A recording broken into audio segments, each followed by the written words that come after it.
contrary to popular belief, you don't have to be slow to be mindful,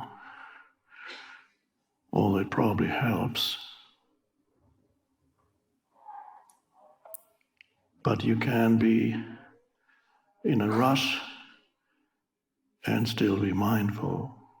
It's actually a lovely experience of high energy, which means you're still present with every movement and not excessively focused on some future point, and then you just go. It's wonderful.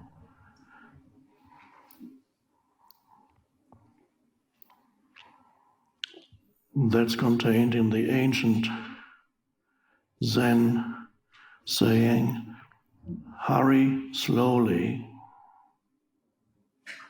Seems to be a contradiction. Of course, what it means is on the outside you hurry, but on the inside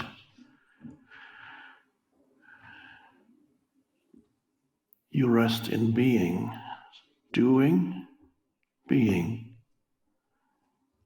You don't get lost in doing, nor do you get lost in being.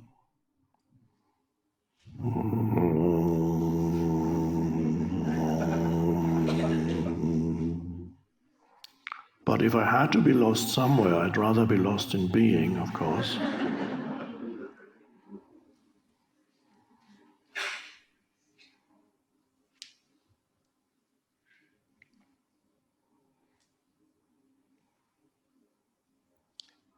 It varies from person to what degree you're more drawn towards doing, to what degree you're more drawn towards being.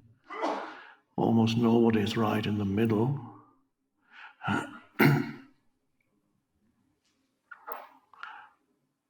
I'm more drawn towards being, as you might have noticed.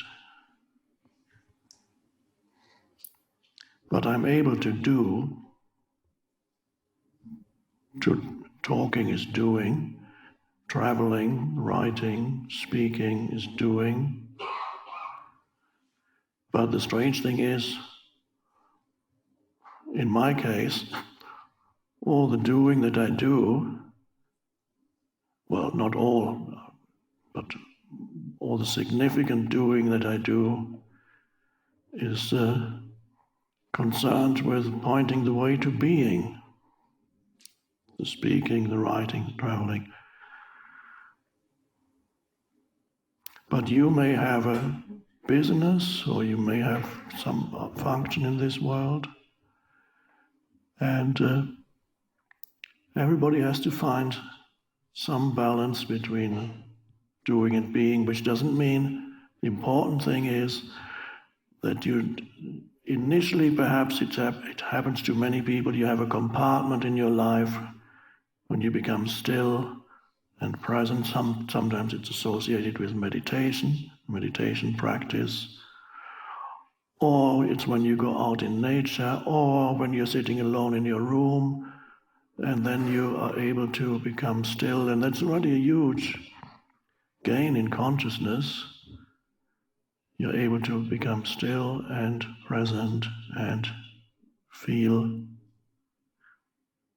the being dimension of you. And then you go back into the world and you start doing again. And for a while, you easily lose yourself again in the doing, and you are just as lost as everybody else in the doing until you come back to your meditation practice or to your room or into nature, and then you go back into being. But eventually and gradually, the two merge. So when you're doing, you're not totally lost in it. You're not totally dragged along by your mind and by external things that continuously demand your attention. You're able to deal with things, but don't become crazy.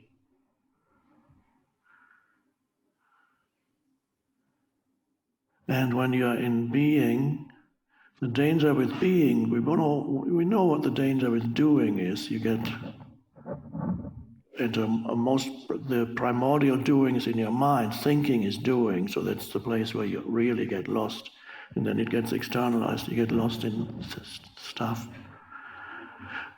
But in being, when you go into being, when you're present, you are above, as I put it, you are above thought. Here's thought. This is where the human dimension. And then there's being. Being is not just above, it envelops it all. But for a moment, let's look at it like this. It's helpful. You rise above thought.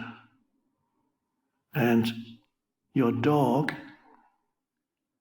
is here, below thought. Doesn't mean the dog is not conscious, but the dog does not do thinking the way you do. The dog does not have an opinion about you or about him or herself. So the dog exists below thought, and when you become present, you rise above thought. And below the dog, there's the tree and the plants. They are very deeply still connected with being. The tree there's a consciousness in the tree, but it's impossible for us to conceive of it. You can be sure that it's very slow, and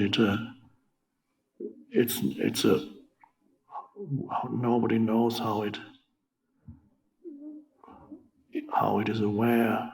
It has no self-awareness, of course. But the tree is even more peaceful than the dog. So the tree vibration, this is why trees, now this has been recognized in many ancient cultures, and certain trees were considered sacred, so people had a special relationship with trees. Because before they became so mind-dominated, they had a little bit more sensitivity towards energy fields, and they could sense something in the tree that they called sacred. They could sense the deep stillness within which the tree exists. Whereas modern humans, those who are completely identified with mind, do not have that deep relationship with the tree, except when you become present. Because you look at the tree through your mental concepts. And that's even the moment you name it, the veil has already come up between you and it, and that veil is the concept, the label that you give it. And then the illusion arises that once you have named something, then the illusion arises that you know what it is. So you've attached a label to something and you think, now I know what it is, it's a tree. It's an oak tree, what else do you want to know?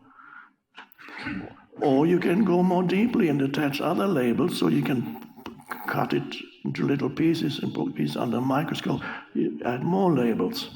That's the conceptual knowing that we've been talking about.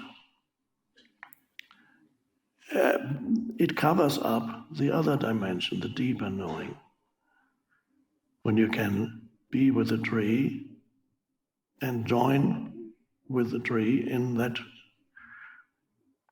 become aware of that space of stillness in which the tree exists.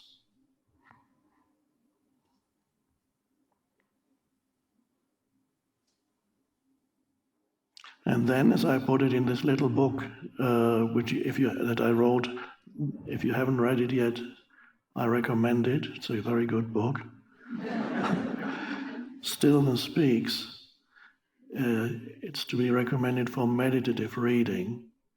And I wrote in there, allow nature to teach you stillness. And so that applies to here we have a flower. Yes, it is a flower, it's just making sure it's not plastic. It is a flower, and this is also real. And you can contemplate it and become aware that it is. It sounds almost weird to even say this. You become aware that it exists within that deep stillness.